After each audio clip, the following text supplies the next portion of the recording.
রমজান মাস আসলে বহু টাকাওয়ালারা পয়সাওয়ালারা রমজান মাসে তারা উমরা করতে মক্কায় চলে যায়, রমজান মাসে তারা মদিনা জিয়ারত করার জন্য চলে যায়, কিন্তু তার এলাকার গরিব দুঃখীরা না খায়া খায়া থাকে। আপনারা বলেন এমন অবস্থা বাংলাদেশে আছে না নাই? এ বাবা শুনো, রমজান মাসে এলাকার গরিব দুঃখীর দিকে নজর না দিয়া তুমি মক্কা মদিনা যায় হজ করবা। খোদার কসম, তোমার এলাকার মানুষ যদি না খায়া থাকে তাহলে তোমার মক্কা মদিনা যায় হজ করার কোনো দাম হবে না। ওরে হজ করিতে মক্কায় যায়া খরচ করলি যেই টাকা, ওই টাকা গরিবকে দিলে গরিবই থাকি তো কেডা। হজ করিতে মক্কায় যায়া খরচ করলি যেই টাকা, ওই টাকা গরিবকে দিলে গরিবই থাকি তো কেডা। কেউ যায় টাকার গুমানে, কেউ যায় দেশে ভ্রমণে, কেউ যায় টাকার গরমে, কেউ যায় দেশে ভ্রমণে। হাইরে ধনীরা যায় ধনের টানে আনিতে সোনা দানা, শুধু খাইলে নামাজ হবে না ও মন জানো না, গোশ খাইলে নামাজ হবে না। জোরে কোন ঠিক কিনা? সুদের টাকা ঘুষের টাকা খায় মক্কা মদিনা যায় হজ করবে, আবার মক্কা মদিনা টাকা পয়সার মালিক হয়ে যায় হজ করবে। এলাকার গরিব দুঃখীরা না খায়া খায়া মরবে। খোদা কি কসম করে বলি রে বাবা, এদের মক্কা মদিনা যায় হজ করা আর বাড়ির কাছে টাকা পয়সাগুলা পুকুরে ঢাইলে দেওয়া একই রকম কথা। কথা কন্যা ঠিক কিনা? ও বাবা, এ রমজান মাস আসলে বহু সম্পদওয়ালারা দেখা যায় 10টা 15টা কাপড় আইনা, 20টা 25টা লুঙ্গি আইনা মানুষরা দেওয়ার পর কয় যাকাতের শাড়ি কাপড় দেওয়া শেষ। আপনারা বলেন বাবা, আমি জাস্টিফাই করে দেখলাম সোনার বাংলাদেশের সম্পদওয়ালারা যদি হিসাব করে করে জাকাত দিত, খোদার কসম 3 বছর ঠিক মতো জাকাত দিলে বাংলাদেশে একটা ফকির আর মিসকিনও থাকতো না। কথা কন্যা ঠিক কিনা? আর জোরে কন্যা ঠিক কিনা? এ বাবা, আমি আপনাদের সবার কাছে আবদার জানাই, শুধু এইটা না, বাংলাদেশে এমন অনেক ঘটনা আছে যারা মাত্র 50টা কাপড় আর 50টা লুঙ্গি না মান ছেড়ে দেয়, জাকাত দেওয়া শেষ। কথা বলে আছে না এমন? জাকাত দেওয়া শেষ। আচ্ছা, শাড়ি আর কাপড় দিয়া জাকাত যে দেয়, আমি হিসাব মিলিয়ে দেখলাম যে বহুত মানুষে কাপড় কিনে নিয়ে একবার ফিরে দোয়া দিলে কাপড়ের মেয়াদ শেষ। যে লুঙ্গি দেয় এ লুঙ্গি একবার দোয়া দিলে লুঙ্গির মেয়াদ শেষ। কথা কয় না ঠিক কিনা? এ বাবা, জাকাত এমনে দেয় না, মনে রাখতে হবে সম্পদওয়ালারা টাকাওয়ালারা প্রতি সম্পদকে হিসাব মিলায়া মাত্র 7.5 ভরি স্বর্ণ 52 তোলার উপর মাফে যত টাকা হবে প্রত্যেক 1 লাখ টাকায় 2,500 টাকা করে জাকাত দেওয়া লাগবে। যদি আপনার কোটি কোটি টাকা থাকে, প্রতি 1 লাখ টাকায় 2,500 করে জাকাত দিলে খবর নিয়ে দেখা যায় বহু মানুষের উপরে 5-7 লাখ 10 লাখ 15 লাখ টাকা জাকাত আসে, কিন্তু জাকাত দেয় না। বলে হুজুর জাকাত কেন দিব? জাকাত দেওয়ার কয়েকটা কারণ আমি আপনাদেরকে বলে দেই। 1 নাম্বার, জাকাত দিবেন আপনার সম্পদকে পবিত্র করার জন্য। সুবহানাল্লাহ। আমরা ওযু করলে গোসল করলে আমাদের গাও যেমন পবিত্র হয়, আমরা জাকাত দিলে তেমন ভাবে আমাদের সম্পদ পবিত্র হবে। আমরা সম্পদের জাকাত দিব। বলে হুজুর কেমন করে? আরে বাবা, শুধু সম্পদ পবিত্র হয় না, আল্লাহর নবী কয় জাকাত দেওয়ার কারণে আল্লাহ তাআলা সম্পদকে নিরাপদ রাখে। জোরে কোন সুবহানাল্লাহ। শাম দেশ থেকে ইরাকের উদ্দেশ্যে ব্যবসা করার জন্য যাইতেছিলেন আল্লাহ পাকের বন্ধু হযরতে মুসাবিয়া রাহমাতুল্লাহ আলাইহি। হযরতে মুসাবিয়া বলে, আমি যখন শাম দেশ থেকে ইরাকের উদ্দেশ্যে রওনা করলাম, রওনা করার সময় আমরা 7 জনের কাছে 7টা গাটুরি মাল ছিল।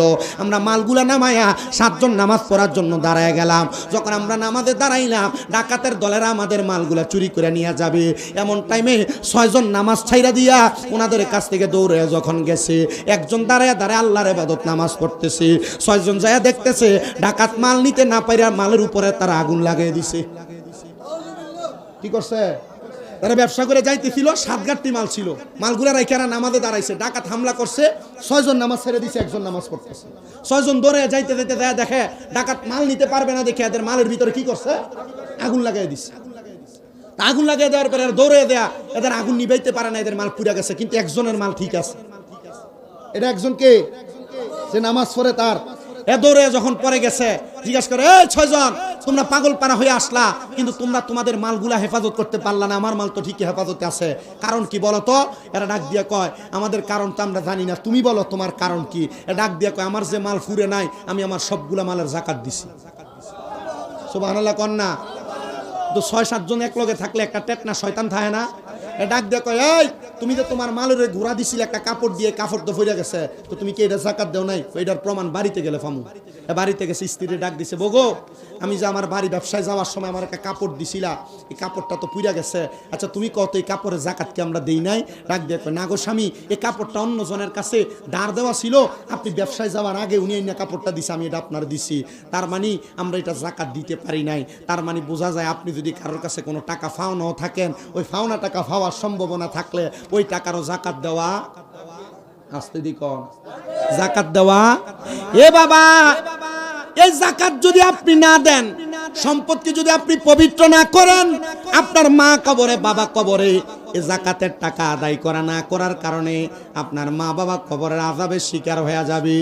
এ বন্ধু, আল্লাহ নবীর একজন সাহাবীর কথা আপনাদেরকে বলে আমি আমার ওয়াজ শেষ করব, আসরের ওয়াক্ত হয়ে গেছে। নবীর সাহাবী হযরত সাদ ইবনে উবাদা রাদিয়াল্লাহু তাআলা আনহু, তিনি বলেন, আমি যুদ্ধ করে মদিনাতুল মুনাওয়ারাতে আসছি, আইসা খবর পাইলাম আমার মা মারা গেছে, আমি আমার মায়ের জানাজার নামাজও পড়তে পারি নাই। আমি আমার নবীজির কাছে যায় ডাক দিয়ে কইলাম, নবী গো, আপনার কাছে আমি জানতে চাই, আমার মা তো মারা গেছে, আমি আমার মার জানাজার নামাজও পড়তে পারি নাই। নবীজি, আমার মা আমার অনেক সম্পদ দিয়া গেছে, অনেক জায়গা জমি দিয়া গেছে, নবী গো, আমি কি আমার মায়ের জানাজা যেহেতু পড়তে পারি নাই, আমার মায়ের জন্য কোনো কিছু করতে পারবো কিনা?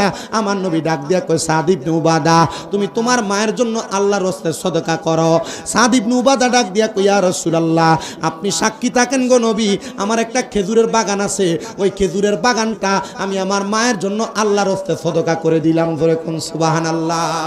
আমার নবী ডাক দিয়া কই, ও সাদ ইবনে উবাদা, তুমিও সাক্ষী থাকো, তুমিও সাক্ষী থাকো, তুমিও সাক্ষী থাকো, ওই খেজুরের বাগান থেকে কোনো মানুষ যদি খেজুর আহার করে, আমার আল্লাহ তাআলা তোমার মার জান্নাতের নিয়ামত দান করব। পরের দিন সকালবেলা সাদ ইবনে উবাদা কান্না করতে করতে আমার নবীর দরবারে আইসা ডাক দিয়া কই, নবী গো, ইয়া রাসূলুল্লাহ, ইয়া হাবিবাল্লাহ, নবী গো, আপনার কাছে আমার একটা আবদার, আমি স্বপ্ন দেখছি আমার মা জান্নাতের বাগানের মধ্যে বৈশা বৈশা দামি দামি খানা খাইতেছে। নবী আমার ডাক দিয়া কয়, সাদ ইবনে উবাদা, গতকালকে মাগরিবের সময় তোমার খেজুরের বাগান থাইকা ছোট ছোট দুইটা ক্ষুধার্ত পাখি পাকা খেজুর আহার করেছে, এই জন্য আমার আল্লাহ তাআলা তোমার মারে মাফ করে দিছে। গিয়া মাফ করিয়া দিবেন তিনি, যিনি রহমতের খাজিনা। আল্লাহ হুম্মা সাল্লি মাওলানা মুহাম্মদ ওয়ালা আলি সাইয়্যিদিনা। রমজান মেহেরবান, রমজান মেহেরবান, রমজান মেহেরবান, রমজান মেহেরবান, রমজান মেহেরবান, রমজান মেহেরবান, বলো রমজান মেহেরবান,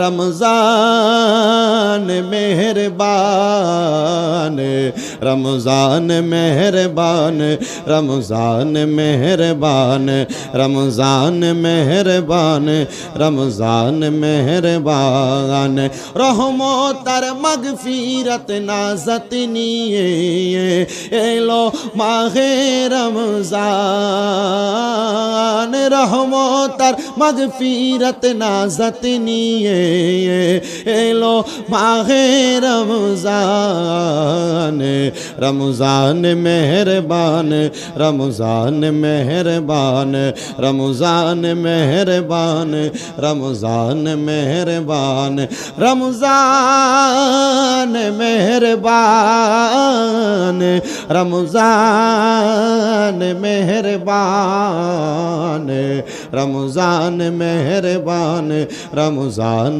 মেহেরবান, তারাবি সাহারি ইফতারিতে জোড়াই মুমিনেরি প্রাণ, তারাবি সাহারি ইফতারিতে জোড়াই মুমিনেরি প্রাণ, রমজান মেহেরবান, রমজান মেহেরবান।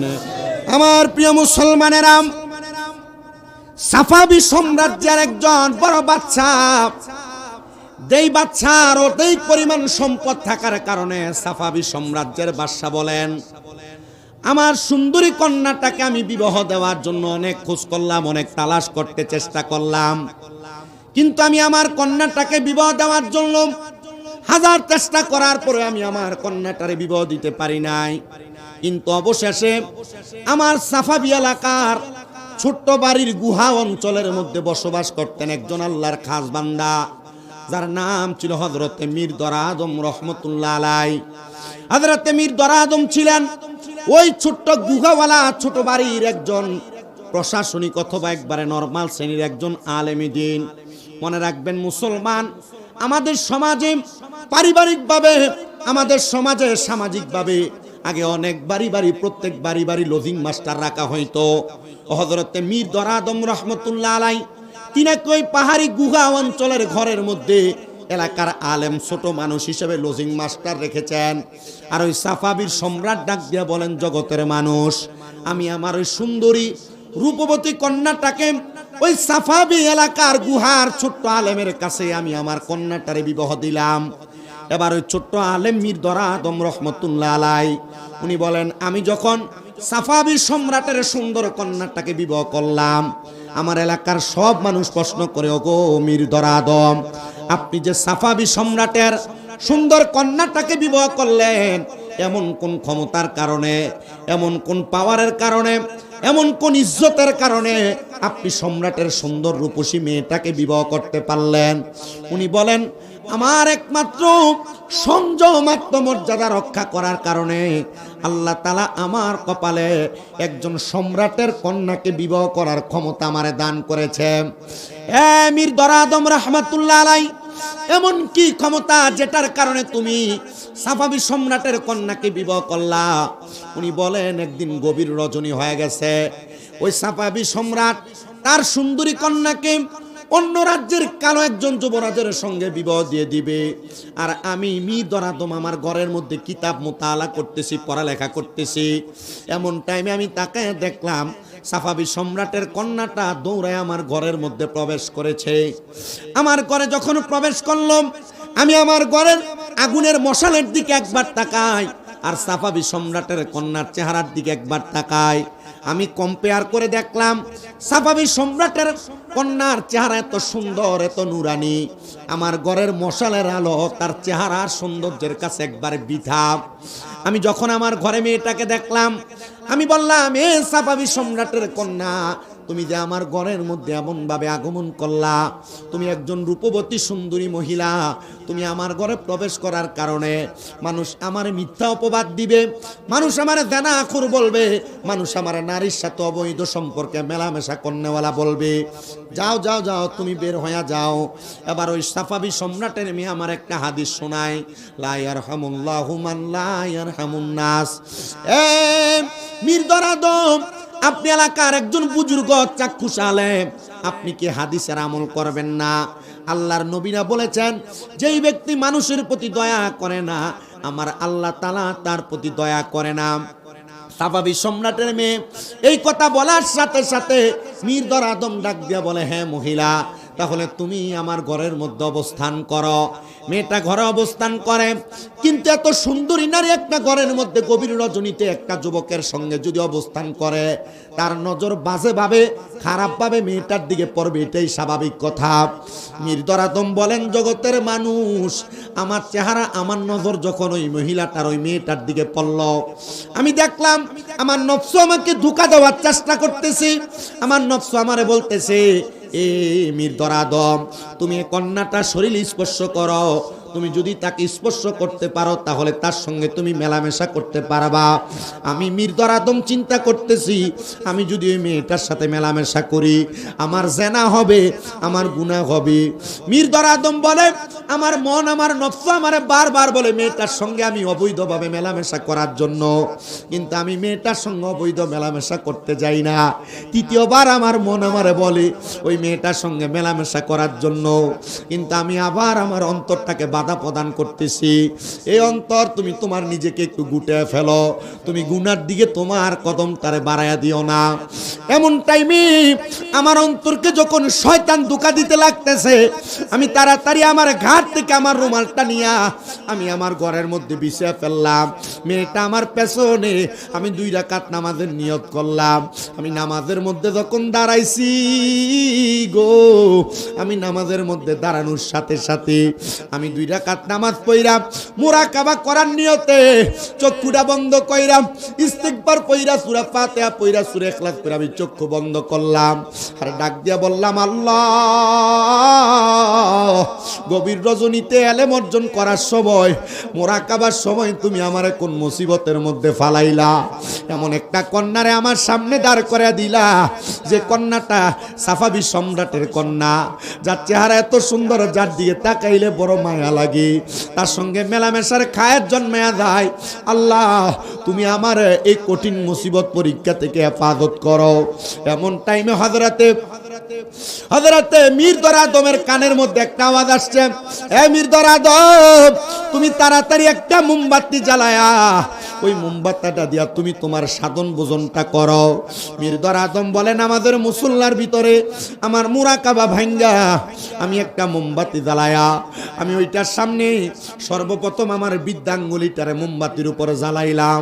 আমার আগুনটা যত জ্বলে আমার চোখের পানি তত বায়া বায়া পড়ে, যত আগুনের মধ্যে আমার আঙ্গুল জ্বলা যায় তত আমার চোখের পানি বায়া বায়া পড়ে। আমার বৃদ্ধাঙ্গুল পুড়ে গেছে, আমি আমার ডান আঙ্গুলি, আমার সাদা আঙ্গুলিটা ওই মোমবাতির উপরে জ্বালাইতে লাগলাম। আগুনে আমার আঙ্গুল পুড়ে যায়, আমার দ্বিতীয় আঙ্গুলটা আমি দিলাম, আমার তৃতীয় আঙ্গুল দিতে দিতে আমার 5টা আঙ্গুলি আমি জ্বালাইয়া পুরে একবারে ছাই করে দিছি। আমি যখন ছাই করে দিই আমার তো ব্যথা হয় রে। এবার আমি আমার ব্যথার কষ্ট সহ্য করতে যখন পারি না, আমি শুধু আমার অন্তরকে বুঝাই, অন্তর, এই 5টা আঙ্গুল তুমি মাত্র মোমবাতির আগুনের মধ্যে জ্বালাইছো, কিন্তু যদি তুমি এই কন্যাটার সঙ্গে অবৈধভাবে মেলামেশা করতা, আল্লাহর জাহান্নামের আগুনে তোমার সারা জীবন জ্বলা লাগতো। এ মির্জার আদম, সারা জীবন আগুনে জ্বললে ভালো হইতো নাকি 5টা আঙ্গুল আগুনে জ্বালাইছো এটা তোমার জন্য ভালো হয়েছে? মির্জার আদম সেজদার ভিতরে যাইয়া কান্দে আর ডাক দিয়া কয়, আল্লাহ, তুমি আমার ইজ্জতের মালিক, আমার ইজ্জত রক্ষা করেছো। আল্লাহ, আমি ওই কন্যার সাথে মেলামেশা করি নাই, আল্লাহ গো, আমি যেহেতু মেলামেশা করি নাই, আমার ইজ্জত আমি হেফাজত করেছি, তুমি আমি মির্জার আদমরে বাঁচাইবা। সকাল হয়ে গেছে, পুরা এলাকার সব জায়গার মধ্যে তালাশ করতেছে, সাফাবি সম্রাট তার কন্যাকে খুঁজে পায় না। সর্বশেষ মির্জার আদমের ঘরের মধ্যে যখন খুঁজে পাইলেন, ঘরের মধ্য থেকে কন্যাটাকে নিয়ে যাওয়ার পর হযরত মির্জার আদমরে বাদশার সেনাপতিরা ধইরা তার ঘরের মধ্যে প্রবেশ করাইছে। ডাক দিয়া কই, রে মির্জার আদম, আমার কন্যারে তোমার ঘরে তুমি আটকে রাখলা, তোমাকে এটার জন্য ফাঁসি দেওয়া হবে। উনি কয়, খোদার কসম করে বলি বাদশাহ, আপনার সুন্দরী রূপবতী মাইয়া আমার ঘরের মধ্যে সারা রাত্র ছিল, আমি তার শরীরের দিকে আমার হাত বাড়াইও তাকে ধরি নাই, আমি তার দিকে একবার হাত বাড়াই নাই। বাদশাহ বলে, তুমি যদি সেটার প্রমাণ দিতে পারো, খোদা কি কসম করে বলি, আমার এই সুন্দরী রূপবতী মাইয়ারে তোমার সঙ্গে আমি বিবাহ দিব। মির্জার আদম বলে, এ বাদশাহ, আপনি আমার ডান বাম হাতের দিকে তাকান, আমার 5টা আঙ্গুল পুড়ে গেছে। বাদশাহ কয়, কেমনে পুড়লো? বলে, আপনার কন্যার দিকে আমি যদি হাত বাড়াইতাম, আমার আল্লাহ তাআলা জাহান্নামের আগুনে সারা বছর জ্বালাইতো। আমি আমার হাতটারে আগুনের উপরে দিছি, যখন আমার নফস আমারে তাড়না দিয়া দিয়া গুনাহ করার জন্য আপনার মেয়ের দিকে আমার নজরটা নিত, আমি আপনার মেয়ের দিকে না তাকায়া আমার হাতের আঙ্গুলটার আগুনের মধ্যে দিয়া দিয়া পুড়িয়া দিছি, যেন আমার আল্লাহ সারা জীবন আমার জাহান্নামের আগুনে না জ্বালায়। উনি ডাক দিয়া কয়, জগতের মানুষ, আমি যখন এই কথা বললাম, বাদশাহ সাফাবি সম্রাট সাথে সাথে বিবাহের ইন্তজাম কইরা আমার সঙ্গে তার কন্যারে বিবাহ করে দিছে। জবান খুলে জোরে বলা যাবে কি আল্লাহু আকবার? মির্জার আদম ডাক দিয়া কয় জগতের মানুষ শোনো, আমি শুধু আমার নফসকে সংযম করার কারণে, আমার নফসকে বুঝে রাখার কারণে বাদশার কন্যাকে আমি বিবাহ করলাম, জাহান্নামের আগুন থেকেও বেঁচে গেলাম। এবার আপনারা বলেন, ও খুশবাস, কাদিরিয়া, গাউসিয়া, দরগা শরীফের আমার বাবারা, আমরা যদি এই রমজান মাসে আজকের জান্নাতের বাগানে বইসা আমাদের নিজের নফস, আমাদের রুহকে আমরা যদি সংযম করতে পারি, আমার আল্লাহ তাআলা আমাদেরকে জাহান্নামের আগুন থেকে বাঁচানোর ক্ষমতা আল্লাহর আছে না নাই? এই বিশ্বাস কার কার আছে? ডান দুই হাত তুলে আমার আল্লাহকে দেখায়। আল্লাহ কবুল করেন, জোরে বলেন আমিন। জাহান্নামের আগুন মাবুদ সইতে পারবো না, জাহান্নামের আযাব মাবুদ সইতে পারবো না, দুনিয়াতে নাও কান্দাইয়া আখেরে কান্দাইও না, বলেন জাহান্নামের আযাব মাবুদ সইতে পারবো না, দুনিয়াতে নাও কান্দাইয়া আখেরে কান্দাইও না, জাহান্নামের আযাব যদি দেখি তো এই জগৎ জুড়ি, বলে জাহান্নামের আযাব দেখি তো এই জগৎ জুড়ি, পালাইত সকল মানুষ, পালাইত সকল মানুষ, বাড়ি ঘরে রইত না,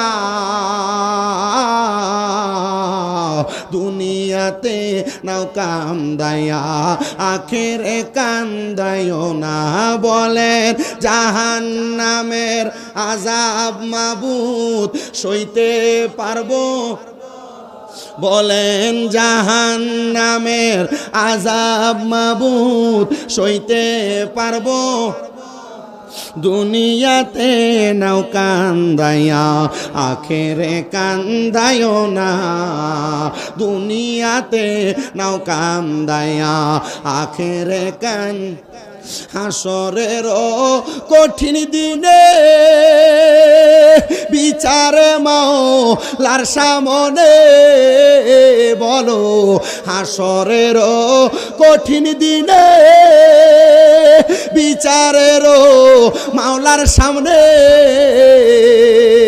কি দেখাইবা পুঁজি তোমার নাই তো কিছু আর, বলেন কি দেখাইবা পুঁজি তোমার লাখ লাখ নাই, দুনিয়াতে নাও কান্দাইয়া আখেরে কান্দাইও না, বলেন জাহান্নামের আযাব সইতে পারবো না, দুনিয়াতে নাও কান্দাইয়া আখেরে কান্দাইও না। একটা জবানও বন্ধ রাখবেন না, সবাই চিৎকার মেরে বলেন আল্লাহু আকবার। বাদশা সাফাবি ডাক দিয়া কয়, ও মির্জার আদম, তোমার কাছে জানতে চাই তুমি কেন জাহান্নামের আগুনকে এত ভয় করো? মির্জার আদম ডাক দিয়া কয়, ও বাদশা সাফাবি, আমি কেন জাহান্নামের আগুন রে ভয় করি জানেননি? বলে কেন তুমি জাহান্নামের আগুন রে ভয় করো? ডাক দিয়া কয়, বাদশা গো, আপনি তো জানেন একটা মানুষ যখন মারা যায়, মারা যাওয়ার সময় মানুষটা সাকরাতুল মাউত বিছানার মধ্যে বড় ছটফট কইরা কইরা কাতরায়, মানুষ পানি পায় না, মানুষ কবরের আযাবের কথা স্মরণ কইরা কইরা কাতরায়, আত্রাইল তাদের রুহুটা বড় কষ্ট দিয়া দিয়া নিয়ে যায়। ও বাদশা গো, মানুষ যখন এমন ভাবে কাতরায়, মানুষ কত কেন এমন ভাবে কাতরায় জানেননি? মানুষ চিন্তা করে তার কবরটা কেমন হবে, মানুষ চিন্তা করবে তার হাসরটা কেমন হবে, মানুষ চিন্তা করে তার ফুলসেরাতটা কেমন হবে। বাদশা সাফাবি ডাক দিয়া কয় মির্দর আদম তুমি তাহলে কবরের ব্যাপারে কি চিন্তা করলা? মির্দর আদম ডাক দিয়া কয় আমি চিন্তা করেছি কবরে যখন আমি যাব, আমি আমার আল্লাহর কাঠগড়ার মধ্যে যখন প্রশ্নের শিকার হয়ে যাব, আমার যখন প্রশ্ন করবে মান রাব্বুকা ওয়া মান দীনুকা ওয়া মান নাবিয়ুকা, আমি কোনো জবাব দিতে পারবো কিনা এটা নিয়ে আমি সব সময় আফসোস করি। আমি আবার চিন্তা করি কবর থেকে আমার যখন হাসরের ময়দানে নিব, বাদশা সাফাবি ওই হাসরের ময়দানটা বড় ভয়ঙ্কর জায়গা। হাসরের ময়দানে নামাজিরাও যাবে, হাসরের ময়দানে রোজাদাররাও যাবে, হাসরের ময়দানে বেরোজদার যাবে, হাসরের ময়দানে রোজাদার যাবে, নামাজি বেনামাজি সবাই হাসরের ময়দানে যাবে। আপনি কি জানেন হাসরের ময়দানটা কেমন কঠিন হবে? বাদশা সাফাবি ডাক দিয়া কয় মির্দর আদম কেমন হবে তুমি একবার আমারে বলো না। উনি বলেন হাসরের ময়দানে মা সন্তান ছেলে মেয়ে সবাই উলঙ্গ অবস্থায়, কোনো জামা থাকবে না, কোনো কাপড় থাকবে না, সবাই হাসরের ময়দানে একবার উলঙ্গ অবস্থায় যাবে। হাসরের ময়দানটার নিচটা হবে একবারে তামার, আগুন ধাউ ধাউ করে একবারে উত্তপ্ত গরম হবে। হাসরের ময়দানের মানুষের প্রত্যেকের মাথার 1 বিঘা উপরে সূর্য একটা না দুইটা না 12টা সূর্যের তাপ দিয়ে একটা মানুষকে শাস্তি দেওয়া হবে। শুধু তাই না, মানুষ যখন পানির জন্য হাহাকার করতে থাকবে, হাসরের ময়দানে ওই মানুষগুলার হাঁটু পর্যন্ত ঘাম থাকবে, অনেক মানুষের বুক পর্যন্ত থাকবে, অনেক মানুষ সাগরের মধ্যে সাঁতার কাটবে। এ বাদশাহ সম্রাট সাফাবি আমি শুধু হাসরের ময়দানের এমন অবস্থার কথা চিন্তা করে করে কান্না করি। জানেননি এমন কষ্ট আমি কেমনে সহ্য করব আমি বলতে পারি না। দুনিয়ার মানুষ শোনো গো, ওই মির্দর আদম ডাক দিয়া কয়ে জানেননি আমি যখন এই হাসরের ময়দানের কথা চিন্তা করি, আমি চিন্তা করি মানুষ যখন উলঙ্গ অবস্থায় যাবে, মা সন্তানকে চিনবে না, বাবা সন্তানকে চিনবে না, সন্তান মা বাপকে চিনবে না, হাসরের ময়দানে মানুষগুলা বড় হাহাকার করতে থাকবে। আল্লাহ হাসরের ময়দানের পরে মানুষগুলারে কোন জায়গায় নিব? আমার আল্লাহ তাআলা হাসরের ময়দান থেকে মানুষগুলাকে ফুলসেরাতের পুল পার হওয়ার জন্য লাগিয়ে দিবে। ফুলসেরাতের পুলটা তো কঠিন হবে গো, একটা চুলের চাইতে চিকন তরবারির চাইতে দাঁড়ানো হবে। মানুষগুলা তার পাটা যখন ফুলসেরাতে রাখবে, গুনাহগার হওয়ার কারণে, বেআমল বেনসিব হওয়ার কারণে, বেরোজগার হওয়ার কারণে ওই বান্দাটা ফুলসেরাতের উপরে পাটা রাখার সাথে সাথে বান্দাটা ফুলসেরাতের মধ্যে ফুলসেরাত থেকে কাইতে হাবিয়া নামক জাহান্নামে পড়ে থাকবে।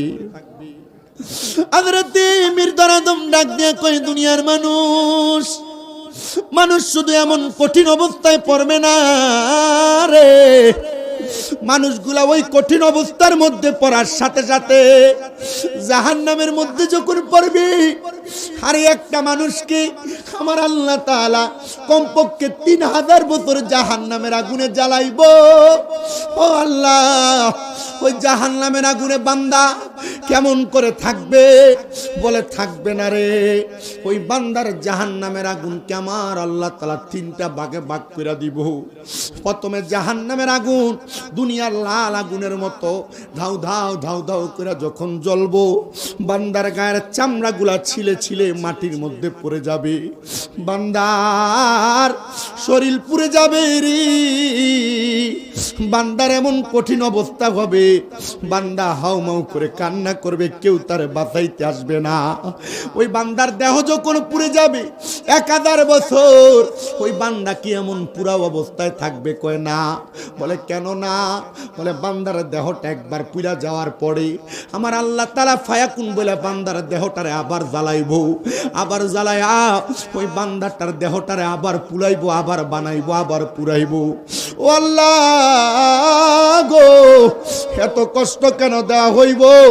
একবার জ্বালাইলে তো বান্দার কষ্ট শেষ হয়ে যায়। কয় না,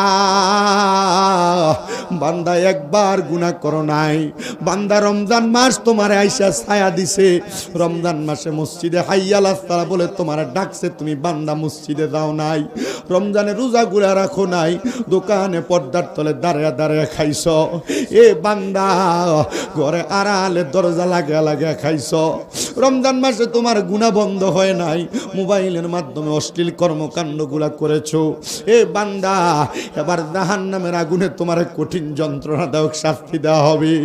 ইয়া রাসূলুল্লাহ নবী গো, এমন কঠিন কষ্ট তো আমরা সহ্য করতে পারবো না।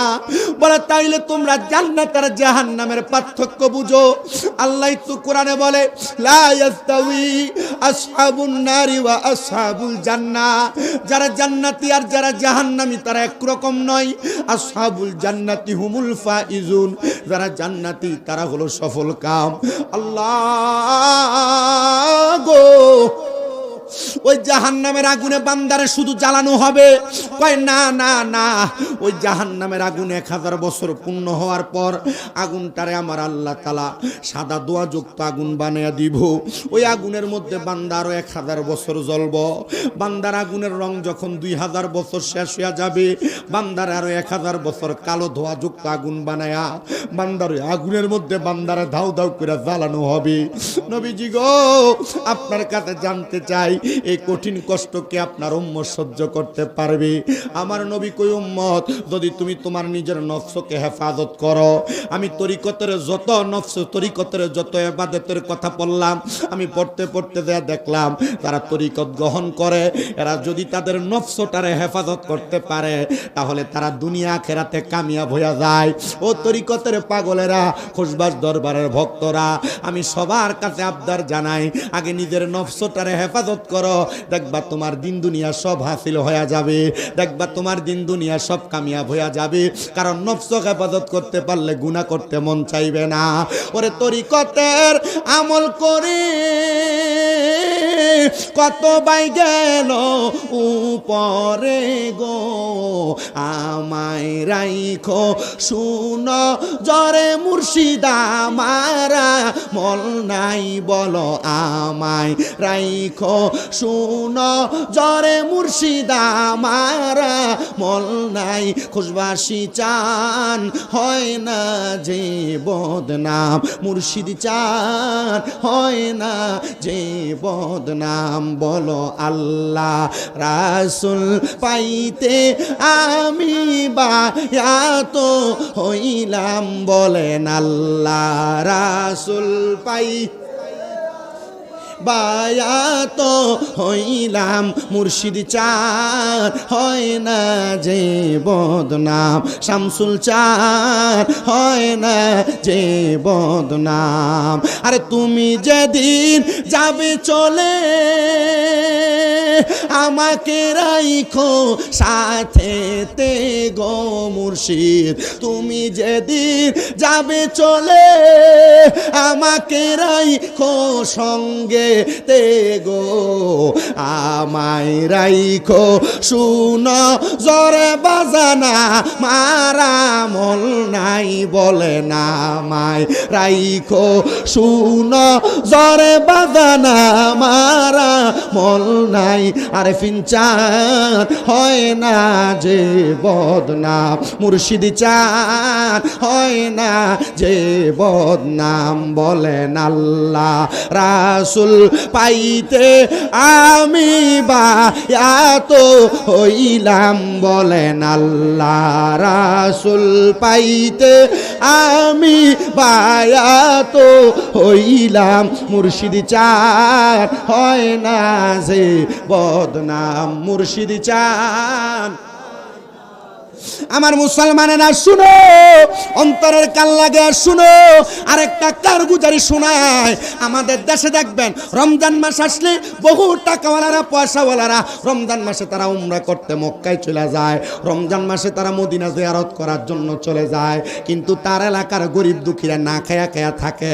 আপনারা বলেন এমন অবস্থা বাংলাদেশে আছে না নাই? এ বাবা শুনো, রমজান মাসে এলাকার গরিব দুঃখীর দিকে নজর না দিয়া তুমি মক্কা মদিনা যায় হজ করবা, খোদার কসম তোমার এলাকার মানুষ যদি না খায়া থাকে তাহলে তোমার মক্কা মদিনা যায় হজ করার কোনো দাম হবে না। ওরে হজ করিতে মক্কায় যায়া খরচ করলি যেই টাকা, ওই টাকা গরিবকে দিলে গরিবই থাকি তো কেডা। হজ করিতে মক্কায় যায়া খরচ করলি যেই টাকা, ওই টাকা গরিবকে দিলে গরিবই থাকি তো কেডা। কেউ যায় টাকার গুমানে, কেউ যায় দেশে ভ্রমণে, কেউ যায় টাকার গরমে, কেউ যায় দেশে ভ্রমণে। হাইরে ধনীরা যায় ধনের টানে, আনিতে সোনা দানা। শুধু খাইলে নামাজ হবে না, ও মন জানো না, গোশ খাইলে নামাজ হবে না। জোরে কোন ঠিক কিনা? সুদের টাকা ঘুষের টাকা খায় মক্কা মদিনা যায় হজ করবে, আবার মক্কা মদিনা টাকা পয়সার মালিক হয়ে যায় হজ করবে। এলাকার গরিব দুঃখীরা না খায়া খায়া মরবে। খোদা কি কসম করে বলি রে বাবা, এদের মক্কা মদিনা যায় হজ করা আর বাড়ির কাছে টাকা পয়সাগুলা পুকুরে ঢাইলা দেওয়া একই রকম কথা। কথা কন্যা ঠিক কিনা? এ বাবা শুনো, ইমাম খামিনি রহমতুল্লাহ আলাইহি উনি ছোট্ট একটা ঘটনা উল্লেখ করেছে। ইমাম খামিনি বলে, আমার একটা ছাত্র ছিল যার নাম খুজাইমা। ওই খুজাইমা রহমতুল্লাহ আলাইহি উনি মক্কায় যাবে হজ করার জন্য, কিন্তু খুজাইমা যে স্ত্রীটাকে বিবাহ করেছে ওই স্ত্রী ছিল ইরানের পূর্ব অঞ্চলের সবচাইতে সুন্দরী মহিলা। খুজাইমা ডাক দিয়া কয়, জগতের মানুষ, আমার সুন্দরী স্ত্রীটারে আমি কার কাছে রাইখা যাব হজ করার জন্য? আমি এলাকার সব মানুষকে বললাম, ও এলাকার মানুষ, তোমরা কেউ কি পারবা আমার স্ত্রীটারে আমানত হিসেবে রাখার জন্য? এলাকার কেউ রাজি হয় না, কিন্তু খুজাইমার একজন সাথী ভাই ছিল, সে ডাক দিয়া কয়, খুজাইমা তুমি যদি চাও তাহলে তোমার স্ত্রীটারে আমার বাড়িতে রাইখা যাইতে পারো। খুজাইমা কয়, আল্লাহ, ও আল্লাহ, আমি আমার স্ত্রীকে রাইখা যাওয়ার মতো একটা মানুষ পাইলাম। ওনার কাছে ওনার স্ত্রীটা রাইখা খুজাইমা চলে গেলেন হজ করার জন্য। হজ করে 6 মাস পরে খুজাইমা তার বাড়িতে ফিরে আসছে। বাড়িতে আইসা ওনার দোস্তের বাড়িতে যা ডাক দিয়া কয়, এ দোস্তর পরিবার তোমরা কই? আমার সুন্দরী রূপবতী স্ত্রীকে আমাকে ফেরত দাও। বাড়ির 4-5 জন মহিলা এসে ডাক দিয়া কয়, ও খুজাইমা, তোমার স্ত্রীকে তো আমরা অনুমতি ছাড়া দিতে পারবো না। বলে, আমার স্ত্রী আমি নিয়ে যাব। কার অনুমতি লাগবে? বলে, তোমার দোস্ত যিনি বাড়ির মালিক তার অনুমতি লাগবে। বলে, আমার দোস্ত কোথায়? বলে, তোমার দোস্ত তো এখান থেকে চলে গেছেন সামদেশে। বলে, আমি সামদেশে রওনা করলাম। খুজাইমা বলে, সামদেশে যাইয়া আমার দোস্তের কাছ থেকে লিখিত একটা অনুমতি নিয়া আমি বাড়ির মহিলাদের কাছে প্রদান করলাম। এ মহিলারা নাও নাও নাও খুঁজায়, আমার দোস্ত একটা চিঠি দিয়া দিছে, এই চিঠিটা দেখা তুমি আমার স্ত্রীকে আমাকে দিয়া দাও। এবার দোস্তর কাছ থেকে স্ত্রীটা যখন নিয়ে আসলেন, ডাক দিয়া কয়, আমার দোস্ত 6 মাসের জন্য কোথায় গেল? আমি এনা গেলাম হজ করার জন্য। দোস্ত ডাক দিয়া কয়, বন্ধুরে, আমি অন্য কোনো কোথাও যাই নাই। আমি তোমার স্ত্রীকে যখন আমার ঘরে প্রবেশ করাইছি, তখন আমি আমার ঘরের মধ্যে প্রবেশ করা আমার জন্য হারাম হয়ে গেছে। কারণ তোমার স্ত্রী দুনিয়ার সবচাইতে সুন্দর। ওই স্ত্রী যদি আমার ঘরের মধ্যে থাকে আর আমার ঘরের মহিলারা যদি ঘুমায় যায়, আমার মনে যদি শয়তান কুমন্ত্রণা দেয় এই সুন্দরী মহিলাটার সঙ্গে মেলামেশা করার জন্য, এজন্য আমি আমার ঘরটা ছাইরা 6 মাসের জন্য চইলা গেছি। নাও তোমার স্ত্রী, তোমার আমানত তোমারে বুঝাইয়া দিলাম। আমার ঘরের মহিলারা তোমার স্ত্রীকে সুন্দর করে আদর যত্ন করেছে। ও বন্ধু, তুমি তোমার স্ত্রীকে বুঝা পাইছো? বলে, হ্যাঁ পাইছি। এবারে ডাক দিয়া কয়, এ দুনিয়ার মানুষ, আমি আমার দুনিয়ার টাকা পয়সা ধন সম্পদ বাড়ি গাড়ি সব রাইখা গেলাম। আমার বাড়ি গাড়িগুলা দুনিয়ার মানুষ আত্মসাৎ করার চেষ্টা করেছে, কিন্তু আমার স্ত্রীকে যে বন্ধুর কাছে রেখে গেলাম, আমার বন্ধু আমার স্ত্রীকে আত্মসাৎ করবে দূরের কথা, তার চেহারার দিকেও ফিরে তাকায় নাই। আমি বললাম, এ দোস্ত গো, আমার স্ত্রীকে আমাকে ফেরত দেওয়ার কারণে আমি আমার পুরা রাজপ্রাসাদ সম্পদ আমি তোমারে দিয়া দিলাম। বলে, কেন কেন এত সম্পদ আমার দিলা? বলে, একমাত্র আমার স্ত্রীকে 6 মাস তুমি হেফাজতে রাখার কারণে। দোস্ত ডাক দিয়া কয়, এ খুজাইমা, আমি এত সম্পদ নিতে পারবো না। বলে, কেন রে, কেন নিতে পারবা না? বলে, আমার যত সম্পদ হবে এই সম্পদের হিসাব তো আমি খোদার কাছে দেওয়া লাগবো। আপনারা কোন খোসবাসের বাবারা, খোসবাস দরগার বাবারা, আপনারা বলেন দুনিয়াতে 2 তলা 3 তলা 4 তলা 5 তলা বিল্ডিং এর মালিক, 1 কানি 2 কানি 3 কানি সম্পদের মালিক আর অল্প একটু সম্পদের মালিক, আপনারা কোন 2 রকমের মানুষের হিসাব কি এক রকম না 2 রকম? আসতে কইছে কোন না এক রকম না 2 রকম? 2 তলা বিল্ডিং এর মালিকের হিসাব আর বাড়ির টিনের ঘরের মালিকের হিসাব কি এক রকম না 2 রকম? 5 তলার মালিকের হিসাব আর বেড়ার ঘরের মালিকের হিসাব কি এক রকম না 2 রকম? বলে, হুজুর কেমনে 2 রকম একটু বোঝা দেন। খুজাইমা ডাক দিয়া কয়, দোস্তরি, দুনিয়ার কোন সাধারণ মানুষকে যদি আমি বলতাম তাহলে সাধারণ মানুষ আমার সম্পদ নিয়ে যাইতো, আমার বাড়ি নিয়ে যাইতো, কিন্তু তুমি কেন আমার সম্পদ আর বাড়ি নিয়ে যাও নাই? ডাক দিয়া কয়, আমি আমার মাওলার কাছে হিসাব দিতে পারবো না, এজন্য না আমি তোমার বাড়ি গাড়ি সম্পদ কোনো কিছু নিয়ে যাই না। ও দোস্ত, তুমি আমার একবার বলো, কেন তুমি আমার হিসাব দেওয়ার কারণে তুমি আমার বাড়ি গাড়ি সম্পদ নিয়ে যাও নাই। তিনি ডাক দিয়া কয়, একটা মাত্র কারণে আমি তোমার সম্পদ বাড়ি গাড়ি নিয়ে যাই নাই, আমার মাওলার কাছে আমি হিসাব দিতে পারবো না। আমরা যে যত সম্পদের মালিক আছি, আমার মাওলার কাছে হিসাব দেওয়ার দরকার আছে না না? এখন হিসাব দিবেন কেমনে? হিসাব আসেনি আপনার কাছে, কথা কয় না আসেনি বাবা। আরে পরের জায়গা পরের জমি, পরের জায়গা পরের জমি, ঘর বানায়া আমি রই, আমি তো সেই ঘরের মালিক নই, বলো আমি তো সেই কি নয় বলো? পরের জায়গা পরের জমি, পরের জায়গা পরের জমি, ঘর বানায়া আমি রই, আমি তো সেই ঘরের মালিক নই রে, আমি তো সেই ঘর খানা যার জমিদারি, আমি পাই না তাগার হুকুম জারি, সেই ঘর খানা যার জমিদারি, আমি পাই না তাগার হুকুম জারি, আমি পাই না জমিদারের দেখা, পাই না জমিদারের দেখা, মনের দুঃখ কারে কই, আমি তো সেই ঘরের মালিক নই। বলেন পরের জায়গা পরের জমি, ঘর বানায়া আমি রই, আমি তো সেই ঘরের মালিক নই রে, আমি তো সেই। আরে জমিদারের ইচ্ছা মতো দেয় না জমি চাষ, তাই তো ফসল ফলে না রে দুঃখ 12 মাস। হাইরে জমিদারের ইচ্ছা মতো দেয় না জমি চাষ, তাই তো ফসল ফলে না রে দুঃখ 12 মাস।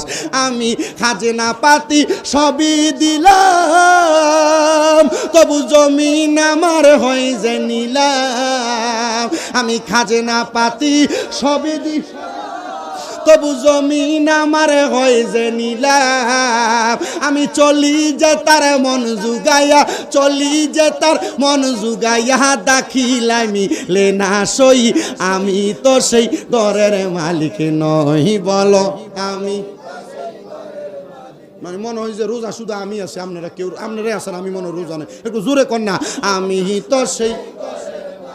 বলেন পরের জায়গা জমি, পরের জায়গা পরের জমি, ঘর বানায়া আমি রই, আমি। একটা বিশ্বাস করেন, আমি ওই হুজুরের সামনে যখন বসা উজু করে ঘরে ঢুকান, আমি মনে করছি আরে মনে মাইকটা ধরলে 10 মিনিট পরে ফানি তিরাসটা ধরবো, মানে আমার গলা দিয়ে দিই মাহফিলের সিজনে যে আওয়াজ হয় এই আওয়াজ যাইতেছে। জোরে কইতেন না, মার হাওয়া কইতেন না, একটু জবানটা খুলে একটু কল লাগবো তো, কারণ রোজা যেমন আপনারা, রোজা তেমন আমি, তো রোজার একটু যদি আমি গাইতাম পারি, আপনারও তোমার মধুর করে গাওয়ানোর দরকার আছে, একটু জোরে। পরের জায়গা পরের জমি, পরের জায়গা জমি, ঘর বানায়া আমি রই, আমি তো সেই নই রে, আমি তো সেই। জমিদারের ইচ্ছা মতো দেয় না জমি চাষ, তাই তো ফসল ফলে না রে দুঃখ 12। আমি খাজনা পাতি সবই দিলাম, তবু জমিন আমার হয় যে নিলাম, আমি খাজনা পাতি সবই, তবু জমিন আমার হয় যে নিলাম, আমি চলি যে তার মন জুগাইয়া, চলি যে তার মন জুগাইয়া, দাখিলামি লেনা সই, আমি তো সেই ঘরের মালিক নই রে, আমি। বলেন পরের জায়গা পরের জমি, পরের জায়গা জমি, ঘর জোরে রই, আমি তো সেই। তাহলে বলেন ধন সম্পত্তি, আমি যে জায়গায় থাকি এই জায়গা আমার বাবার, আমার বাবা পাইছে দাদার কাছে, দাদা পাইছে বড় বাবার কাছে, বড় বাবা পাইছে ফৈদ দাদার কাছে, ফৈদ দাদা পাইছে সই দাদার কাছে, এমনভাবে আর পরে আর জানি না, এমনভাবে ধারাবাহিক ওয়ারিশের সম্পদ পাইছে, কথা কন্যা ঠিক কিনা? আর কেউ যদি কামাই রুজি করে নিজেরা সম্পদ বাড়ায় এটা তার বিষয়। খুজাইমা ডাক দিয়া কয় বন্ধু আমার বাড়িটা যদি দুনিয়ার কোনো পাবলিকরে দিতাম, পাবলিক আমার জমি দখল করে নিয়ে যাইতো, তোমারে আমার বাসায় দিতে চাইলাম, তুমি তো আমার বাসায় নেও না, কেন নেও না? ও খুজাইমা তুমি কেন নেও না একটা বার বলো না। উনি ডাক দিয়া কয় তোমার সব বক্তরারে ডাক দাও। সব বক্তরারে ডাক দিছে, বক্তরা একসাথে হইছে। ডাক দিয়া কয় বক্তরা এবার তোমরা আমার সামনে দাঁড়ায়া আমারে বলো তোমরা কি আমার কথাগুলা শুনবা? বলে হ্যাঁ শুনবো। ডাক দিয়া কয় এ আমার দোস্ত তোমার সবচাইতে কাছের একজন মানুষে ডাক দাও।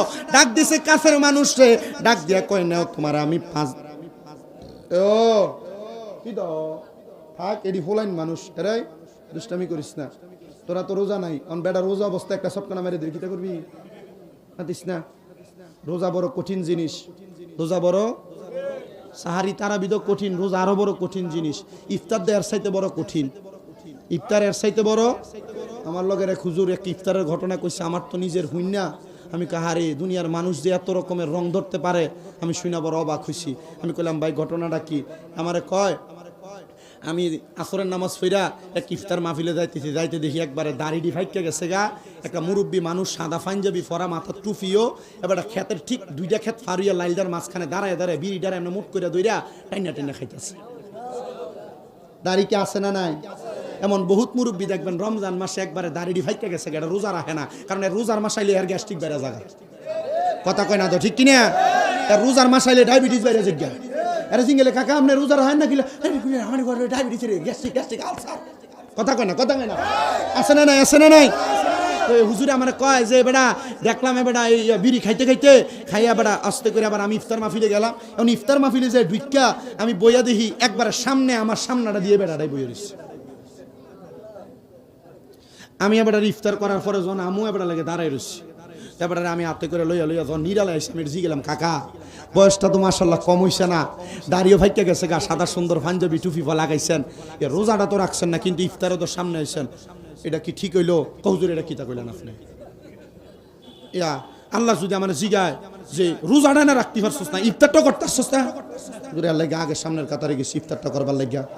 আমি কইছি আরে এমন জাতের কত দুষ্ট বেড়াইত্য সমাজে আছে, বয়স বহুত একবার হয়ে গেছে গা, এটা রমজান মাস আইছে, আগে ডাইনে চা বামে চা চাইয়া আগে দেখিয়া পদ্মাটা এমনি তোলা দিয়ে দোয়ানটার ভিতর ঢুকিয়া দা খোঁজবাস বাজারে।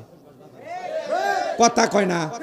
আসিনি এমন বহুত বেড়াইতেছে বাড়ি ঘরে। আমার মা বোনের কাছে এখন যদি আমি খুশবাসের প্রত্যেকটা ঘরে ঘরে বেডিদের কাছে যাই, বেডিতে কব হুজুর বিশ্বাস করেন এবার এমনি দেখতে দেওয়া যায় ভালো মানুষ, এবার আমি এবার লেগে দুপুরবেলা লেগে ভাত না রানলে হ্যাঁ আমার মা বাপ তুল্লা গালি দেয়। রমজান মাসও চায় না, বউয়েদের গালাগালি করে ভাত খাওয়ানোর লেগে। এমন বেড়াই তার বেরিয়ে তো সমাজে আসেনি। সি কোন সি একটু শরম নাই, লজ্জা নাই? কেমনে রমজান মাসে বউডার কাছে তোরা ভাত খুঁজস? আরে বেটা কুত্তো তো প্রস্রাব করার সময় দেখবেন একটা বালা ওয়াল টু হয়, বালা একটা গাছ টু হয়, বালা একটা দেয়াল টু হয়, দেখবেন আলগি দিয়ে সেই জায়গার ভিতরে প্রস্রাব করে। আর এই বেড়াই যেটি এটি রোজা রাখে না, এটি আগে ডাইনে চা বামে চা, হোটেলে এটা যারে হোক যে দুঃখ করে। কথা কয় না? আছে না নাই? আল্লাহ এমন নালতের জীবন থেকে আমাদেরকে আপনি হেফাজত করেন, কোন আমিন। বাদশাহ হযরতে খুজাইমা বলেন, মনে আসেনি ওয়াজ দেখেন আব্বাজি, আমি ওয়াজ যদি গোলাইলাম আমার নিজের কষ্ট হইব, ওয়াজ একটু মনোযোগ দিয়ে শুনলেন। বাদশাহ খুজাইমা বলেন তুমি তোমার একজন কাছের বন্ধুকে ডাক দাও। ডাক দিছেন কাছের বন্ধুকে, বলে তুমি আবার তোমার একজন সেনাপতিরে ডাক দাও। ডাক দিছেন সেনাপতিরে, সেনাপতি এবং কাছের বন্ধুরে ডাক দিয়া ওই দোস্তটা হাতের মধ্যে একটা 500 দিরহামের নোট নিলেন, আর হাতের মধ্যে একটা 5 দিরহামের আদলি নিলেন। নিয়ে সেনাপতিরে ডাক দিয়া কয় সেনাপতি এই নোট তোমার আমি 500 দিরহাম দিলাম। আর দোস্তরে ডাক দিয়া কয় দোস্ত নাও তোমারে 5 দিরহাম দিলাম। একজনরে দিছে কত? জোরে কয় না? একজনরে দিছে কত? আরেকজনরে দিছে কত? একজনরে 5 দিরহাম, আরেকজনরে 500 দিরহাম। ডাক দিয়ে কই যাও তোমরা আগামীকালকে আসরের নামাজের পরে তোমরা তোমাদের 5 দিরহাম আর 500 দিরহামের হিসাব আমার কাছে দিবা।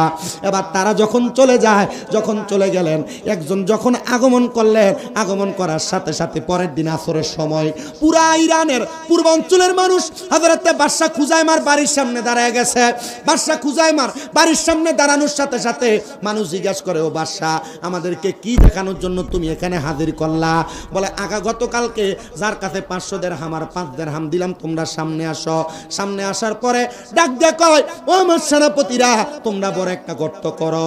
একটা গর্ত কইরা বড় চুল্লির মতো বানায়া এটার উপরে বড় একটা টিনের তাওয়া দিয়া কড়াইয়ের মতো দিয়া ডাক দিয়া কয়, যাকে 5 দিরহাম দিলাম এ তাওয়ার নিচে আগুন জ্বালাও। আগুনে যখন তাওয়াটারে গরম করছে, বলে তুমি তাওয়ার উপরে দাঁড়ায় দাঁড়ায় বলো, তুমি 5 দিরহাম কই খরচ করছো? আস্তে কইতেছেন। নিচে দিয়ে আগুন জ্বালাইছে, পরোটা বানাছে, তাওয়াটা চিনেন না আপনারা? আচ্ছা, পরোটার তাওয়াটার ভিতরে 2-3 খোলা উড়ানের পরে যদি কেউ রে কইটার উপরে খারো, পারবো নি? কথা কয় না, পারবো? তাওয়ার উপরে দাঁড়ায়াম, তুমি তোমার 5 দিরহাম কই খরচ করছো বলো। সে তাওয়ার উপরে এক পাও রাইখা ডাক দিয়া কয়, বাদশা 5 দিরহাম দিয়া কি আর করব, এটা আমার কাছে রাখি না, আমি যাওয়ার পথে একটা ফকির দেখে ফকিরের কাছে 5 দিরহাম দিয়া দিছি। এটা বলে লাভ দিয়া নামছে। 5 দিরহামের হিসাব দিতে সময় কি কম লাগছে না বেশি? এবার ডাক দিয়ে কই, ও সেনাপতি, তুমি তোমার 500 দিরহামের হিসাব এই তাওয়ার উপরে দাঁড়ায়া দাও। সেনাপতি ওই তাওয়ার উপরে দাঁড়ায়া হিসাব দিবে দূরের কথা, হিসাব দেওয়ার আগে কান্না শুরু করে দিছে। ডাক দিয়া কয়, বাদশা খুঁজায় মা, আমি কেমনে 500 দিরহামের হিসাব দিব? আমি আমার 500 দিরহাম দিয়া দামি গোশত কিনা খাইছি, পোলাও বানায়া খাইছি, দামি জামা কাপড় লাগাইছি। এই হিসাব যদি আমি গরম তাওয়ার উপরে দাঁড়ায়া দেই, আমার পায়ের তলা জ্বলে যাবে, আমার পায়ের তলাতে গোশত থাকবে না, আমি এটার উপরে দাঁড়ায়া দাঁড়ায় হিসাব দিতে পারবো না।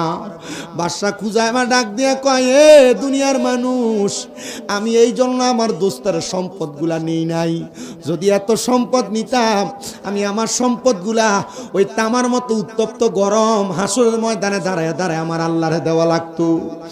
21 মানুষ, আশপাশ এলাকার মানুষ, শামসুল আরিফিন ফির সাহেবের বক্তরা, আমি তোমরার কাছে বলি রে পর্দার অন্তরালের মা, দুনিয়াতে যত সম্পদ, যত স্বর্ণ গয়নার মালিক হইবা, যত জায়গা, যত বাড়ি গাড়ির মালিক হইবা, এগুলার হিসাব কিন্তু আমার আল্লাহর দরবারে কষ্ট কইরা কইরা দেওয়া লাগবে। আর একটা কথা আপনাদেরকে বলে দেই, আপনার সম্পদগুলা যদি আপনি খুদাইভাবে খোদার রাস্তার মধ্যে বিলীন করতে পারেন, আমার আল্লাহ তাআলা আপনার দুনিয়া এবং আখিরাতের মধ্যে তারাক্কি নসিব করবে। ও বাবা, এই রমজান মাস আসলে বহু সম্পদওয়ালারা দেখা যায় 10টা 15টা কাপড় আইনা, 20টা 25টা লুঙ্গি আইনা মানুষরা দেওয়ার পর কয় যাকাতের শাড়ি কাপড় দেওয়া শেষ। আপনারা বলেন বাবা, আমি জাস্টিফাই করে দেখলাম, সোনার বাংলাদেশের সম্পদওয়ালারা যদি হিসাব করে করে জাকাত দিত, খোদার কসম 3 বছর ঠিক মতো জাকাত দিলে বাংলাদেশে একটা ফকির আর মিসকিনও থাকতো না। কথা কন্যা ঠিক কিনা? আর জোরে কন্যা ঠিক কিনা? এ বাবা, আমি আপনাদের সবার কাছে আবদার জানাই, শুধু এইটা না, বাংলাদেশে এমন অনেক ঘটনা আছে যারা মাত্র 50টা কাপড় আর 50টা লুঙ্গি না মানুষের দেয়, জাকাত দেওয়া শেষ। কথা বলেন, আছে না এমন? জাকাত দেওয়া শেষ। আচ্ছা, শাড়ি আর কাপড় দিয়া জাকাত যে দেয়, আমি হিসাব মিলিয়ে দেখলাম যে বহুত মানুষ কাপড় কিনে নিয়ে একবার ফিরে দোয়া দিলে কাপড়ের মেয়াদ শেষ। যে লুঙ্গি দেয়, এ লুঙ্গি একবার দোয়া দিলে লুঙ্গির মেয়াদ শেষ। কথা কয় না ঠিক কিনা? এ বাবা, জাকাত এমনে দেয় না, মনে রাখতে হবে সম্পদওয়ালারা, টাকাওয়ালারা প্রতি সম্পদকে হিসাব মিলায়া মাত্র 7.5 ভরি স্বর্ণ 52 তোলার উপর মাফে যত টাকা হবে, প্রত্যেক 1 লাখ টাকায় 2,500 টাকা করে জাকাত দেওয়া লাগবে। যদি আপনার কোটি কোটি টাকা থাকে, প্রতি 1 লাখ টাকায় 2,500 করে জাকাত দিলে খবর নিয়ে দেখা যায় বহু মানুষের উপরে 5-7 লাখ 10 লাখ 15 লাখ টাকা জাকাত আসে, কিন্তু জাকাত দেয় না। বলে হুজুর জাকাত কেন দিব?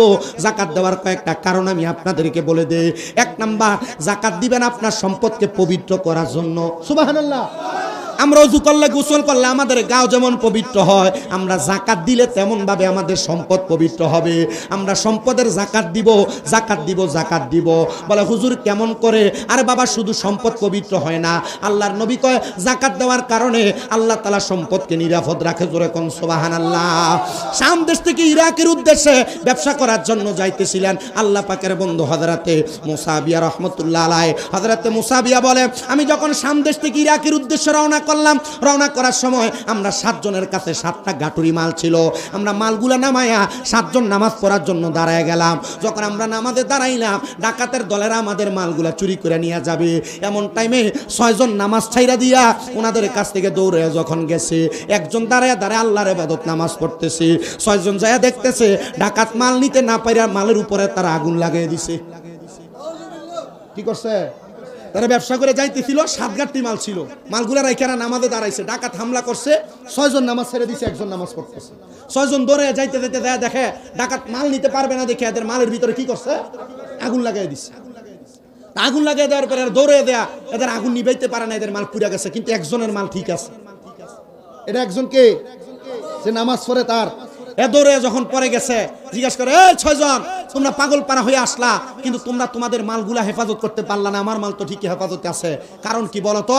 এরা ডাক দিয়া কয়, আমাদের কারণ তো আমরা জানি না, তুমি বলো তোমার কারণ কি? এ ডাক দিয়া কয়, আমার যে মাল ফুরে নাই, আমি আমার সবগুলা মালের যাকাত দিছি। সুবহানাল্লাহ কন্যা। তো 6-7 জন এক লগে থাকলে একটা টেটনা শয়তান থাকে না?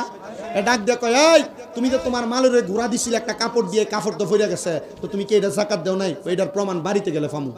বাড়িতে গেছে, স্ত্রী ডাক দিছে, বগো আমি যে আমার বাড়ি ব্যবসায় যাওয়ার সময় আমার একটা কাপড় দিছিলা, এই কাপড়টা তো পুড়ে গেছে, আচ্ছা তুমি কত এই কাপড়ের যাকাতকে আমরা দেই নাই? ডাক দিয়ে কয়, না গো স্বামী, এই কাপড়টা অন্য জনের কাছে দাঁড় দেওয়া ছিল, আপনি ব্যবসায় যাওয়ার আগে উনি এই কাপড়টা দিছে, আমি এটা আপনার দিছি, তার মানে আমরা এটা যাকাত দিতে পারি নাই। তার মানে বোঝা যায় আপনি যদি কারোর কাছে কোনো টাকা ফাওনাও থাকেন, ওই ফাওনা টাকা পাওয়ার সম্ভাবনা থাকলে ওই টাকারও যাকাত দেওয়া, আসতে দি কম যাকাত দেওয়া। এ বাবা, এই যাকাত যদি আপনি না দেন, সম্পদকে যদি আপনি পবিত্র না করেন, আপনার মা কবরে বাবা কবরে এই যাকাতের টাকা আদায় করা না করার কারণে আপনার মা বাবা কবরের আযাবের শিকার হয়ে যাবে। এ বন্ধু, আল্লাহ নবীর একজন সাহাবীর কথা আপনাদেরকে বলে আমি আমার ওয়াজ শেষ করব, আসরের ওয়াক্ত হয়ে গেছে। নবী সাহাবী হযরত সাদ ইবনে উবাদা রাদিয়াল্লাহু তাআলা আনহু, তিনি বলেন, আমি যুদ্ধ করে মদিনাতুল মুনাওয়ারাতে আসছি, আইসা খবর পাইলাম আমার মা মারা গেছে। আমি আমার মায়ের জানাজার নামাজও পড়তে পারি নাই। আমি আমার নবীজির কাছে যা ডাক দিয়ে কইলাম, নবী গো, আপনার কাছে আমি জানতে চাই, আমার মা তো মারা গেছে, আমি আমার মার জানাজার নামাজও পড়তে পারি নাই। নবীজি, আমার মা আমার অনেক সম্পদ দিয়া গেছে, অনেক জায়গা জমি দিয়া গেছে। নবী গো, আমি কি আমার মায়ের জানাজা যেহেতু পড়তে পারি নাই, আমার মায়ের জন্য কোনো কিছু করতে পারবো কিনা? আমার নবী ডাক দিয়া কয়, সাদ ইবনে উবাদা, তুমি তোমার মায়ের জন্য আল্লাহর রাস্তায় সদকা করো। সাদ ইবনে উবাদা ডাক দিয়া কয়, ইয়া রাসূলুল্লাহ, আপনি সাক্ষী থাকেন গো নবী, আমার একটা খেজুরের বাগান আছে, ওই খেজুরের বাগানটা আমি আমার মায়ের জন্য আল্লাহর রাস্তায় সদকা করে দিলাম। ধরে কোন সুবহানাল্লাহ। আমার নবী ডাক দিয়া কই, ও সাদ ইবনে উবাদা, তুমিও সাক্ষী থাকো, তুমিও সাক্ষী থাকো, তুমিও সাক্ষী থাকো। ওই খেজুরের বাগান থেকে কোনো মানুষ যদি খেজুর আহার করে, আমার আল্লাহ তাআলা তোমার মার জান্নাতের নিয়ামত দান করব। পরের দিন সকালবেলা সাদ ইবনে উবাদা কান্না করতে করতে আমার নবীর দরবারে আইসা ডাক দিয়া কই, নবী গো, ইয়া রাসূলুল্লাহ, ইয়া হাবিবাল্লাহ, নবী গো, আপনার কাছে আমার একটা আবদার। আমি স্বপ্ন দেখছি আমার মা জান্নাতের বাগানের মধ্যে বৈশা বৈশা দামি দামি খানা খাইতেছে। নবী আমার ডাক দিয়া কয়, সাদ ইবনে উবাদা, গতকালকে মাগরিবের সময় তোমার খেজুরের বাগান থাইকা ছোট ছোট 2টা ক্ষুধার্ত পাখি পাকা খেজুর আহার করেছে, এই জন্য আমার আল্লাহ তাআলা তোমার মারে মাফ করে দিছে। আমার আজকের জান্নাতের বাগানে আগন্তুক খুশবাস কাদিরিয়া গাউসিয়া দরগা শরীফের বাবারা, আমি জানি না আজকের মাহফিলে কোন সন্তান জানি বসছেন, আপনাদের মা কবরে বাবা কবরে, আপনাদের মা বাবা আপনারে লাখ লাখ টাকার টাকা পয়সা ধন সম্পদ দিয়া গেছে, সন্তানের দল। রমজান মাস চলে যায়, আগে সাহারির সময় মা আপনারে ডাক দিয়া দিয়া তুলতো, এখন আপনার মা কবরের বাসিন্দা। সন্তান রে, তোমার মা যদি বাইচা থাকতো, তোমার মা তোমার ডাইকা ডাইকা ঘুম থেকে তুলতো, এখন তোমার মা কবরে। সন্তান, আগে ইফতারের সময় তোমার মা দামি দামি খানা বানাইতো, সুন্দর খানা বানাইতো। সন্তান, এখন তোমার সামনে কত সুন্দর রং বেরঙের ইফতার থাকে, কিন্তু তুমি তোমার মার একটু ইফতার খাওয়াইতে পারো না, বাবার একটু ইফতার খাওয়াইতে পারো না, বাবা কবরের বাসিন্দা। আমি জানি না এখানে কোন সন্তানেরা বসে আছে, সামনে ঈদুল ফিতর আসতেছে, ঈদুল ফিতরে সন্তানেরা তোমরা অনেক মানুষের জন্য জামা কাপড় কিনবা, কিন্তু তোমার মা কবরে বাবা কবরে। মা বাপ যদি বাইসা থাকতো, মারে তো একটা কাপড় হইলো তুমি কিনা দিতা, বাবার একটা লুঙ্গি পাঞ্জাবি কিনা দিতা। ওই মা কবরে বাবা কবরে, এদেরকে যেহেতু তুমি কিনা দিতে পারবা না, সন্তান তোমার কি একটু মায়া লাগে না? তোমার মা কবরে কবরে, তোমার আব্বাজান কবরে। আল্লাহ তাআলা রমজান মাসে যেমন ভাবে তোমার মা বাপরে মাফ করেছে, আল্লাহ যেন তোমার মা বাপরে বাকি 11 মাসে এমন ভাবে মাফ করে দেয়, আজকের জান্নাতের বাগানে বসে বসে তোমাদের জন্য দোয়া করা হবে। আল্লাহ, আপনি তাকায় দেখেন, এখানে অনেক এতিম সন্তানেরা বসেছে, যারা রমজান মাস তাদের মা হারায়া বাবা হারায়া বসে আছে। আল্লাহ, এখানে অনেক মা বাবারা বসেছে যাদের সন্তানেরা কবরে আছে। আল্লাহ, তাদের সন্তানদেরকেও তুমি মাফ করে দিও। আমি অল্প কয়েকজন মানুষ চাইবো যারা এই জান্নাতের বাগানে ইফতার মাহফিলে আইসা, আপনারা একজন বলবেন, হুজুর ঈদের পরে ইলাসপুর হযরতে খুশবাসী জামে মসজিদের নতুন নির্মাণ হবে, এটা ভাঙ্গা সুন্দর করে বিল্ডিং এর মতো করা হবে। একজন মানুষ এক নম্বরে শুধু বলবেন, হুজুর আমার তো সম্পদ আছে, জায়গা আছে, বাড়ি আছে, গাড়ি আছে, সব আছে, হুজুর আমি আমার যে কোনো সম্পদের একটা অংশ থেকে 1 লাখ টাকা আল্লাহর হস্তে মসজিদের কাজের জন্য আমি দান করব। এমন কোন দনওয়ালা, এমন কোন সম্পদওয়ালা যদি থাকেন, আপনাদের জন্য খাস করে দোয়া করা হবে।